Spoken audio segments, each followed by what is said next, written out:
주식이나 코인으로 돈을 벌었다고 하는 사람들은 많은데 실제로 주변에 얼마나 있으세요, 여러분들 주변에는? 지금 시작 하락 자체는 코인 시장이 망해서도 아니고요. 시즌이 종료가 돼서도 아닙니다.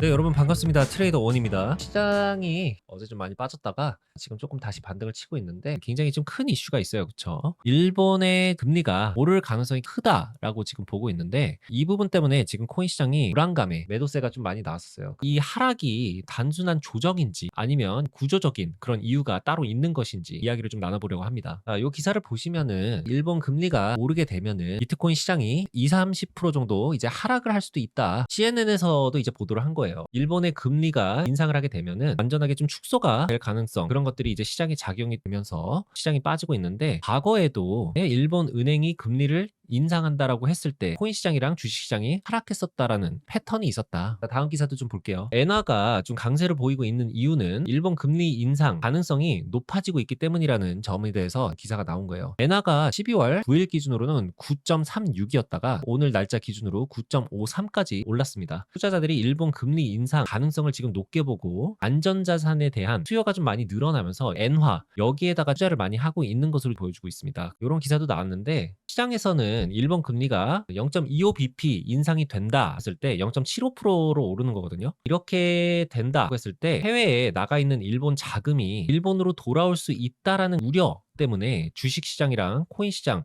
모두 압박을 받고 있다. 아직 일본 금리 발표도 안 했는데 왜 주식 시장이랑 코인 시장이 벌써부터 빠지는 것이냐. 대부분의 사람들이 인식을 못하는 것이 있는데, 선반영에 대한 거예요. 선반영. 시장은 결과를 보고 움직이지 않습니다, 여러분들. 결과가 나올 가능성을 보고 먼저 움직이는 게 시장이에요. 혹시 발표 이후에 더 흔들리면 어쩌지? 일단 위험한 자산은 조금 줄여두자. 이런 심리가 먼저 작용을 하고 있는 상황인 겁니다. 이걸 바로 선반영 하락이라고 부르기도 합니다. 금리와 환율의 관계를 아주 쉽게 좀 설명을 드리자면, 금리가 높아지면요, 그 나라의 자산에 투자를 했을 때 받을 수 있는 이자가 그만큼 늘어나기 때문입니다. 일본 금리가 인상이 돼서 0.75%면 그렇게 높은 금리도 아닌데 왜 이렇게 시장이 민감하게 반응을 하나? 일본이 어떤 나라였는지를 일단 우리가 좀 생각을 해봐야 됩니다. 일본이 거의 이제 30년 정도 금리가 없던 나라였습니다. 전 세계에서 돈을 가장 싸게 빌릴 수 있는 나라였다라는 거예요. 빚을 내서 투자하기 가장 좋은 나라가 바로 일본이었습니다. 그래서 글로벌 투자자들이 일본에서 거의 이자가 없는 돈을 빌려서 미국 주식이라든지 글로벌 주식, 부동산 아니면 뭐 코인 시장,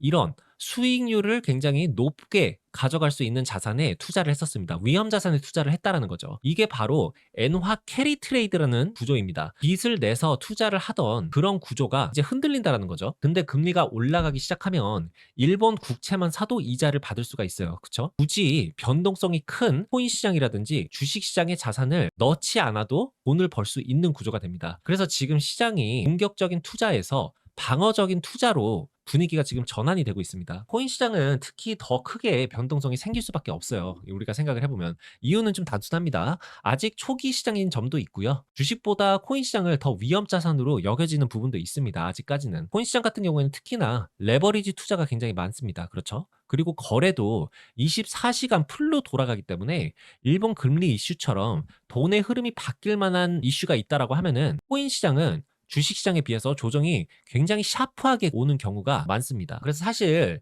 일본 금리 같은 경우는 0.75% 인상한다는 것 자체보다는 30년 동안 오르지 않았던 금리를 올리기 시작했다. 이 부분에 대해서 반응을 하는 것이라고 보고 있어요. 이번이 끝이 아닐 수도 있다라는 거죠. 이번 주에 일본의 금리를 좀 인상할 가능성이 크다는 걸 알았으면 지금처럼 빠질 수 있다라는 부분에 대해서 어느 정도 예상을 했어야 됩니다. 사람들이 크게 신경을 쓰는 부분들이 아니잖아요, 이런 부분은. 하지만 이렇게 생각을 해볼 수도 있어요. 그래서 코인이라든지 주식시장으로 돈을 버는 사람도 그만큼 없는 것이라고 생각을 합니다. 이제 주식이나 코인으로 돈을 벌었다고 하는 사람들은 많은데 실제로 주변에 얼마나 있으세요, 여러분들 주변에는? 의외로는 많지 않을 거예요. 지금 시작 하락 자체는 코인 시장이 망해서도 아니고요. 시즌이 종료가 돼서도 아닙니다. 이거는 확실하게 알고 계셔야 돼요. 일본 금리 인상 가능성으로 인해서 자금이 이동할 수도 있다. 그래서 시장이 지금 빠지고 있다라고 보시면 되고요. 일본 금리는 일본만의 문제가 아닙니다, 여러분들. 전 세계 주식과 코인 시장에 들어와 있는 자금의 흐름을 바꿀 수 있는 그런 변수가 될 수 있는 거예요. 그래서 이번 주에 가장 중요한 건 금리를 올리느냐 마느냐 그 자체보다도 일본 은행이 앞으로 계속 금리를 올릴 것인지,